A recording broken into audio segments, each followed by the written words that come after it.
Hello friends, எல்லாருக்கும் வணக்கம். Welcome back to pot 2 plates kitchen. நான் உங்கள் கிறிஸ்டி.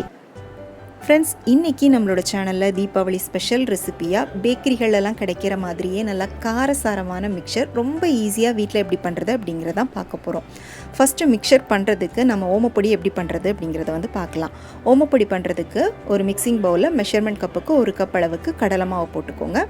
கூடவே 1/4 கப் அளவுக்கு அரிசி மாவு போட்டுக்கோங்க. 1 கப் கடலை மாவுக்கு 1/4 கப் அரிசி மாவு. இப்போ காரத்துக்காக நான் வந்து 1 டீஸ்பூன் தனி மிளகாய் தூள் எடுத்து வச்சுருக்கேன். இதில் பாதி மட்டும் இப்போ இதோட சேர்த்துட்டு மீதியை வந்து அப்புறமா சேர்த்துக்கலாம். அடுத்ததாக கொஞ்சமாக ஒரு 1/4 டீஸ்பூன் அளவுக்கு மஞ்சள் தூள் சேர்த்துக்கோங்க. இது கூடவே தேவையான அளவுக்கு உப்பு போட்டுக்கோங்க. அடுத்ததாக ஒரு 1/4 டீஸ்பூன் போல் பெருங்காயத்தூள், 1 டீஸ்பூன் எண்ணெய் ஊற்றிக்கோங்க. இப்போ இது எல்லாத்தையும் தண்ணி சேர்க்காமல் முதல்ல நல்லா கலந்து விட்டுக்கோங்க. கலந்துட்டு அதுக்கப்புறமா இது கூட கொஞ்சம் கொஞ்சமாக தண்ணி சேர்த்து நல்லா ஒரு கெட்டியான மாவாக இதை பிசைஞ்சு எடுத்துக்கோங்க. மொத்தத்தில் ஒரு 1/4 கப்பு கூட உங்களுக்கு வந்து தண்ணி தேவைப்படாது. ரொம்ப கம்மியான அளவு தான் தண்ணி வந்து தேவைப்படும்.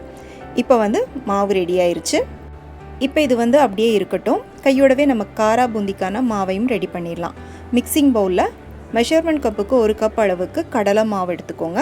இது கூட 1 டேபிள் ஸ்பூன் அளவுக்கு அரிசி மாவு போட்டுக்கோங்க. கூடவே தேவையான அளவுக்கு உப்பு சேர்த்துக்கோங்க.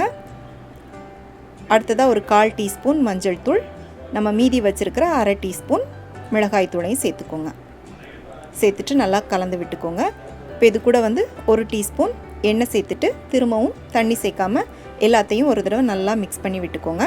மிக்ஸ் பண்ணிவிட்டு இது கூட வந்து நம்ம தண்ணி சேர்த்துட்டு இந்த மாவு வந்து நல்லா கரைச்சி எடுத்துக்கலாம். நல்லா கட்டி இல்லாமல் கரைக்கணும். மாவு வந்து ரொம்ப தண்ணியாகவும் இருக்கக்கூடாது, ரொம்ப திக்காகவும் இருக்கக்கூடாது. இந்த மாதிரி ஒரு தோசை மாவு பக்குவத்துக்கு மாவு வந்து கலந்து எடுத்து வச்சுக்கோங்க. முதல்ல நம்ம வந்து ஓமப்பொடி பண்ணலாம். ஓமப்பொடி பண்ணுறதுக்கு இந்த மாதிரி ஒரு இடியாப்ப குழல் எடுத்துகிட்டு அது உள்ளே நல்லா எண்ணெய் தடவிக்கோங்க. அப்போ தான் வந்து மாவு ஓட்டாது. இடியாப்பம் புளியறதுக்கான இந்த சின்ன சின்ன ஓட்டை இருக்கிற அச்சு எடுத்து உள்ளே போட்டுக்கோங்க. இப்போ இது உள்ள மாவை வச்சுட்டு நல்லா டைட்டாக பூட்டிக்கோங்க. மாவு நல்லா ஃப்ளோவாக வருதா அப்படின்னு ஒரு தடவை செக் பண்ணி பார்த்துட்டு இதை வந்து முறுக்கு புளிகிற மாதிரி நல்லா சூடான எண்ணெயில் பிழிஞ்சிக்கோங்க. ஓமப்பொடி பண்ணும்போது எண்ணெய் வந்து நல்லா சூடாக இருக்கணும். இது வந்து பார்த்திங்கன்னா ஒரு 2-3 நிமிஷத்துலேயே ரெடி ஆயிரும். இந்த ஒரு பக்கம் பபிள்ஸ் எல்லாம் நல்லா கம்ப்ளீட்டாக அடங்கினதுக்கு அப்புறமா நீங்கள் வந்து இன்னொரு பக்கம் திருப்பி போடுங்க. இப்போ பார்த்தீங்கன்னா நல்லா பபிள்ஸ் எல்லாம் கம்ப்ளீட்டாக அடங்கிருச்சு. இப்போ இதை வந்து நம்ம மெதுவாக திருப்பி போட்டுக்கலாம். திருப்பி போட்டு பார்த்திங்கன்னா ஒரு நிமிஷத்துலேயே இந்த பக்கமும் நல்லா ஃப்ரை ஆயிரும். இப்போ பார்த்திங்கன்னா பபிள்ஸ் எல்லாம் நல்லா கம்ப்ளீட்டாக அடங்கிருச்சு. இப்போ இதை வந்து நம்ம மெதுவாக எண்ணெயிலேருந்து எடுத்துடலாம். எடுத்து இதை வந்து வேறு பிளேட்டுக்கு மாற்றி வச்சுக்கோங்க. இப்போ பார்த்திங்கன்னா நான் பிசைஞ்ச மாவு எல்லாத்தையும் ஓமப்பொடி பண்ணி எடுத்து வச்சுருக்கேன். இப்போ இது எல்லாத்தையும் நம்ம வந்து நல்லா உடச்சி விட்டுக்கலாம். இப்போ மிக்சருக்கான ஓமப்பொடி ரெடி ஆயிடுச்சு. அடுத்ததாக காரா பூந்தி எப்படி பண்ணுறது அப்படின்னு பார்க்கலாம். காரா பூந்தி பண்ணுறதுக்கு இந்த மாதிரி பூந்தி கரண்டி வந்து எடுத்திருக்கேன். இப்போ இதில் நம்ம கலந்து வச்சுருக்கிற மாவை வந்து ஊற்றிடலாம். ஊற்றிட்டு இதை வந்து நம்ம தேய்ச்சி விடணும் அப்படின்லாம் அவசியம் இல்லை.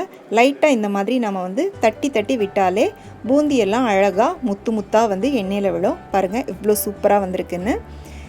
இந்த மாதிரி பூந்தி கரண்டி இப்போ கடைகளில் வந்து உங்களுக்கு வந்து கிடைக்கிது.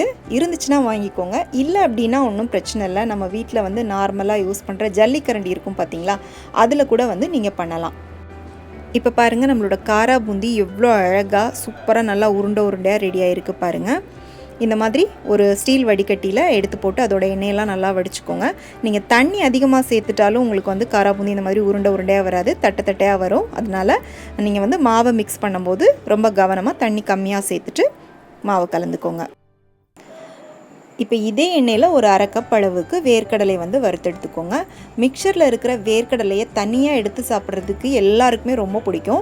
நான் வந்து 1/2 கப் போட்டிருக்கேன். உங்களுக்கு ஜாஸ்தியாக வேணும்னா நீங்கள் தாராளமாக 1 கப் வரைக்கும் கூட நீங்கள் வந்து வேர்க்கடலை சேர்த்துக்கலாம்.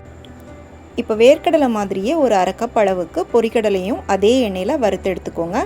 பொரிக்கடலையை வந்து ரொம்ப நேரம் எண்ணெயில் விடாதீங்க, கருகிரும். டக்குன்னு போட்டு கொஞ்ச நேரத்துலேயே அதோட கலர் மாறிடும். அப்போ வந்து நீங்கள் இதை வந்து எண்ணெயிலேருந்து உடனே எடுத்துருங்க. அடுத்ததாக ஒரு 1/2 கப் அளவுக்கு வெள்ளை அவல் எடுத்துக்கோங்க. இதே வந்து எண்ணெயில் ஃப்ரை பண்ணிக்கோங்க. அவலை வந்து நீங்கள் எண்ணெயில் போட்டு ஜஸ்ட் ஒரு 2 செகண்ட்லேயே பார்த்தீங்கன்னா அழகாக வந்து அது பொரிஞ்சிரும். அதனால் ரொம்ப கவனமாக டக்குன்னு எண்ணெயிலேருந்து எடுத்துருங்க. இப்போ இது கூட பார்த்திங்கன்னா ஒரு 6 பல் பூண்டு வந்து தட்டி வச்சுருக்கேன். இதையும் வந்து நம்ம எண்ணெயில் ஃப்ரை பண்ணிக்கலாம்.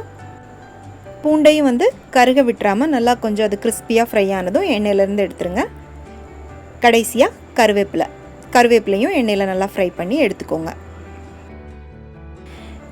இப்போ மிக்சர் பண்ணுறதுக்கு தேவையான எல்லா பொருளையும் வந்து நம்ம ரெடி பண்ணி எடுத்தாச்சு.